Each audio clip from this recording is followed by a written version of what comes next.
Merci de choisir Nile TV International. Mesdames et messieurs, ravi de vous retrouver et cette nouvelle édition de Midi au Caire, un programme qui vous présente tout ce qui s'est passé sur la scène égyptienne lors de ces dernières 24 heures. On va commencer donc par l'événement de la journée et cette cérémonie donc marquant Laylat al-Qadr ou la nuit du destin. Le président Abdel Fattah el-Sisi a assisté ce matin à la cérémonie marquant Laylat al-Qadr ou la nuit du destin. À cette occasion, le président el-Sisi a affirmé que le discours religieux conscient et éclairé constitue un des importants éléments pour contrer l'idéologie extrémiste et destructrice.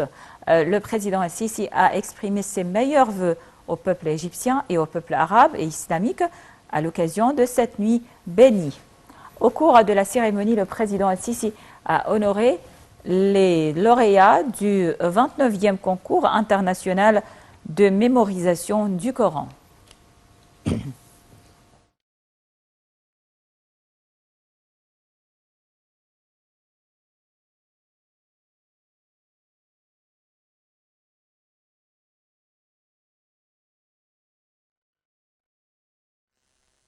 Parler donc de cet événement, on a en ligne le docteur Kamer Gadallah qui est professeur à l'université d'Al-Azhar. Bonjour monsieur. Bonjour.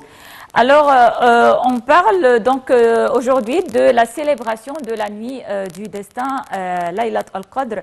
Et donc, pardon, comme vous le savez, donc l'État tient toujours à organiser une cérémonie pour commémorer donc cette nuit-là. Et au cours de la cérémonie d'aujourd'hui, le président el-Sisi a honoré les lauréats du concours de mémorisation du Coran.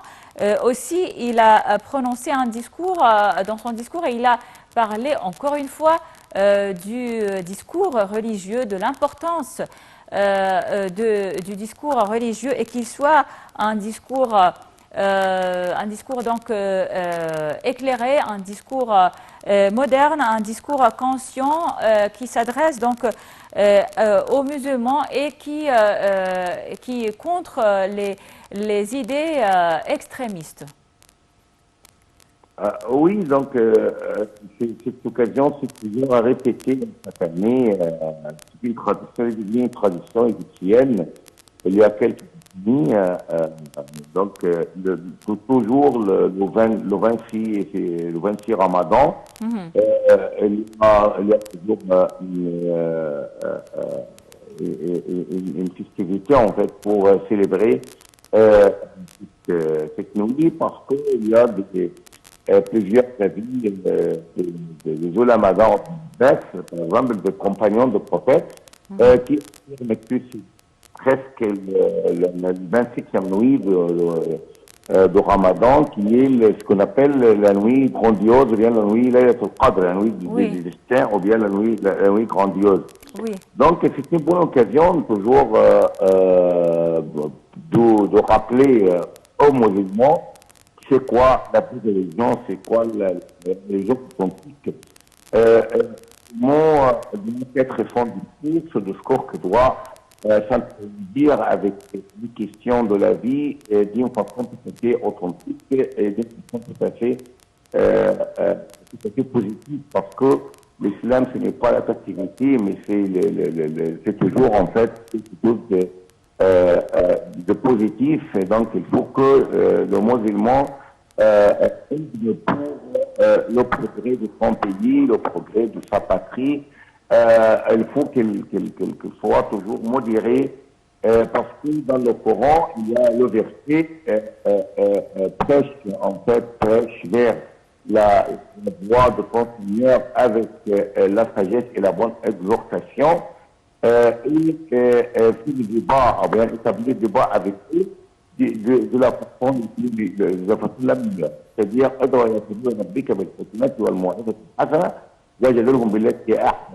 c'est dans ce contexte qui doit s'inspirer le discours religieux. Et lorsqu'on dit le discours religieux, c'est-à-dire pour moi, en fait, au moins, c'est la manière avec laquelle on pourrait prêcher notre religion. Ce n'est pas le par exemple, on n'entend pas le discours, ni les versets coraniques, ni les hadiths prophétiques, parce que ce sont des choses tout à fait inaliénables, parce que ce qu'Allah dit, il dit, et ce que le prophète a dit, il dit, mais notre tâche, ou bien notre mission, c'est quoi? C'est comment on extraire les grandes lignes d'une religion tout à fait tolérante, tout à fait modérée, qui apporte le bonheur et la joie, non seulement aux musulmans, mais à l'humanité entière, parce que Allah a qualifié, donc Allah a qualifié son prophète et l'a qualifié d'une miséricorde, ce n'est pas seulement pour les musulmans, mais pour tout l'univers. Nous envoyons ce titre de miséricorde à l'humanité entière, c'est-à-dire à tout l'univers, c'est-à-dire dans, soit par exemple de musulmans, soit de non-musulmans. Donc c'est un contact que notre discours aujourd'hui doit aller. Mais il faut en fait mettre l'accent sur des vérités. Premièrement, pourquoi on est en présence de certains discours extrémistes ou bien même parfois terroristes, parce que on n'accorde pas l'attention adéquate à l'enseignement religieux, malheureusement. Oui. Moi, personnellement, lorsque j'étais encore étudiant primaire, je n'étais pas encore j'ai commencé à partir de l'année préparée. Donc, la matière de la religion était tout à fait minime, tout à fait marginalisée, et elle ne faisait pas partie des étages. Donc, cela ancre que la religion, c'était quelque chose de subsidiaire. Oui, docteur Kamal Gadallah, donc, si on parle de l'importance de la nuit du destin et ou Laylat al-Qadr, parmi donc les versets cités, c'est هي ليلة يفرق فيها كل أمر حكيم. Donc cette nuit-là, lors de cette nuit, on dit que des décrets ou des sorts sont décidés lors de cette nuit-là. Bon, en fait, il faut faire la distinction entre deux vérités, en fait, deux vérités. Premièrement, Allah a prédestiné toute chose avant même de la création même des hommes, des animaux et tout.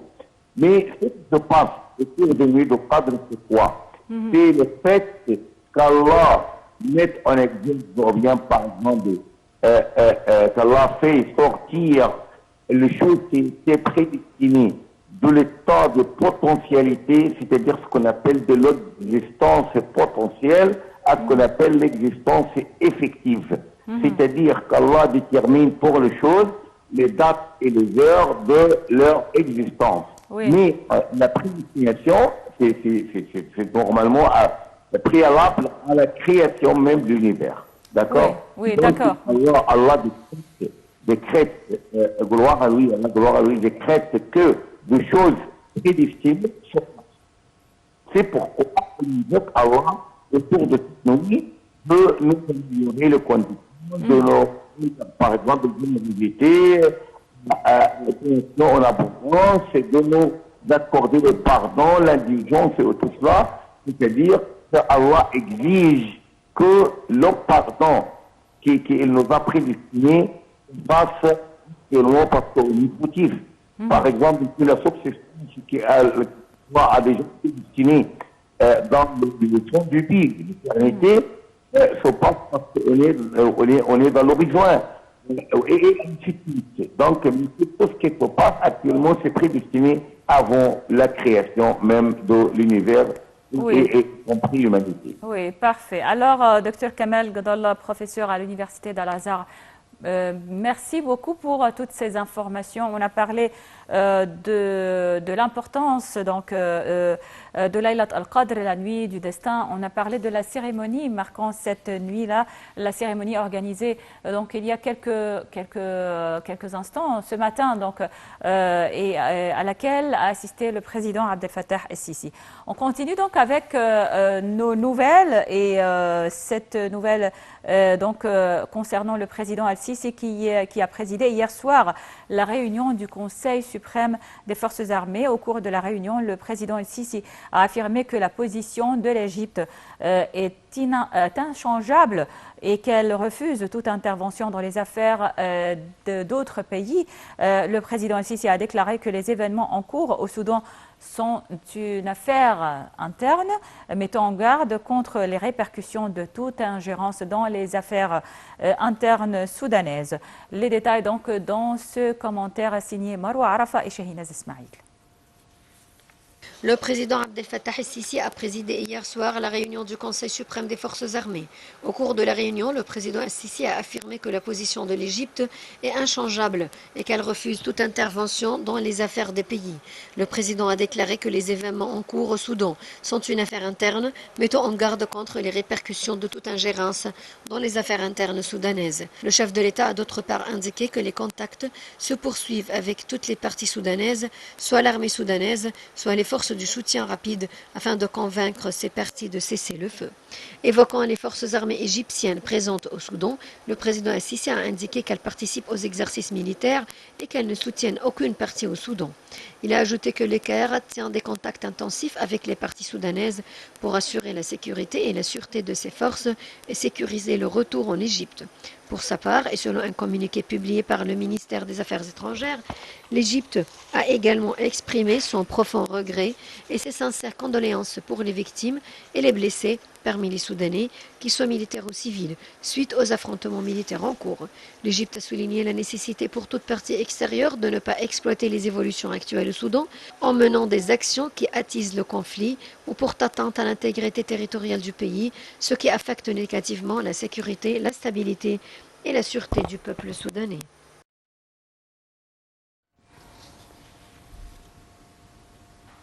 Et concernant toujours le dossier du Soudan, une centaine de civils ont été tués au Soudan où tirs et explosions ont gagné en intensité aujourd'hui à Khartoum.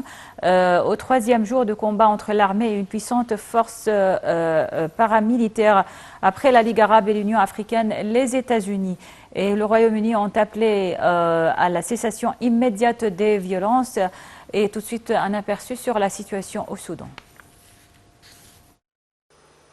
Depuis samedi, la ville de Khartoum, d'où s'élèvent des colonnes d'épaisse fumée noire, baigne dans une odeur de poudre. Au moins 97 civils ont été tués, pour moitié environ à Khartoum, et des dizaines de combattants sont morts, selon le syndicat officiel des médecins qui a dénombré 942 blessés. Après la Ligue arabe et l'Union africaine, les États-Unis et le Royaume-Uni ont appelé lundi à la cessation immédiate des violences. Le conflit était là depuis des semaines entre le chef de l'armée, le général Abdel Fattah el-Burhan, et son numéro 2, le général Mahmoud Hamdan Daglo, dit Hamiti, à la tête des forces de soutien rapide. Depuis samedi, les combats à l'arme lourde n'ont pas cessé et l'armée de l'air vise régulièrement, même en plein Khartoum, les quartiers généraux des FSR, forces de soutien rapide, d'ex-miliciens de la guerre dans la région du Darfour, devenus les supplétifs officiels de l'armée. Alors qu'aucune trêve ne se dessine, médecins humanitaires retirent la sonnette d'alarme. En même normal déjà au Soudan, les foyers ne sont alimentés en électricité que quelques heures par jour. Dans certains quartiers de Khartoum, elle est totalement coupée depuis samedi, comme l'eau courante. L'ONU, qui avait proposé dimanche une trêve humanitaire de quelques heures, s'est dite extrêmement déçue que les belligérants ne l'aient pas respectée et a dénoncé une intensification des combats lundi matin.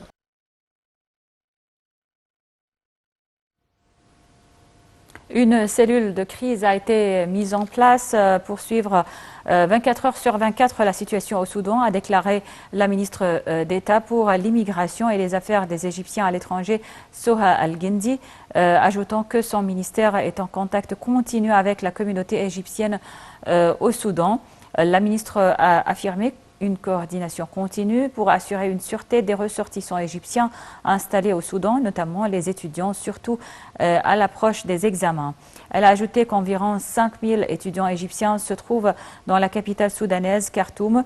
Une formulaire serait publiée sur le site du ministère pour enregistrer les données des étudiants égyptiens. en vue de recenser leur nombre et élaborer des plans optimaux pour assurer leur sûreté et leur sécurité et pour coordonner avec les ministères concernés pour qu'ils ne ratent pas l'année scolaire, a affirmé la ministre.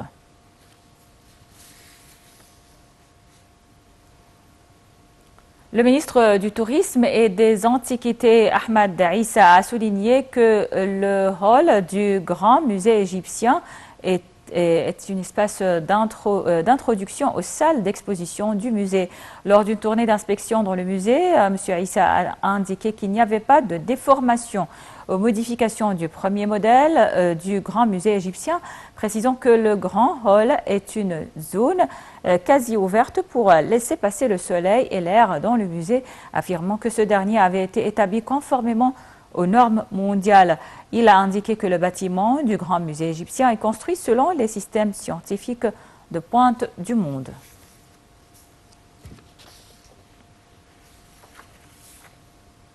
Le conseil d'administration du Musée national des civilisations a approuvé lors de sa récente réunion de commencer à utiliser des écouteurs pour les systèmes panorama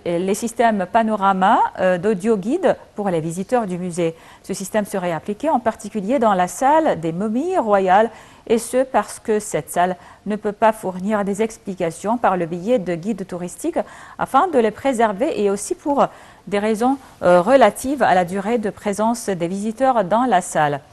Notons que ce système entrera en vigueur dans les plus brefs délais.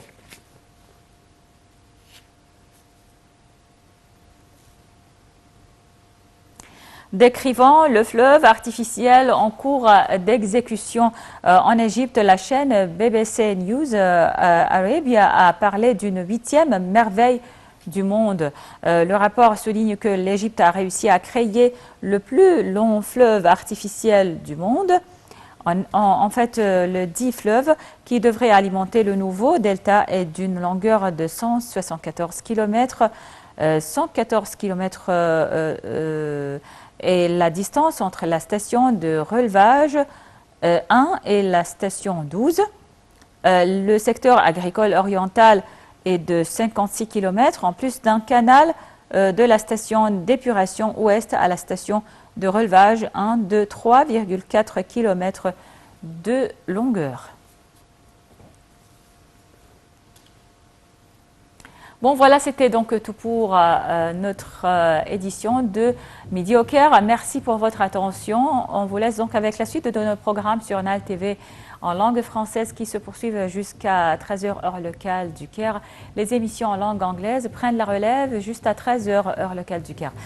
Bonne suite de programmes sur Nile TV International et passez une excellente journée.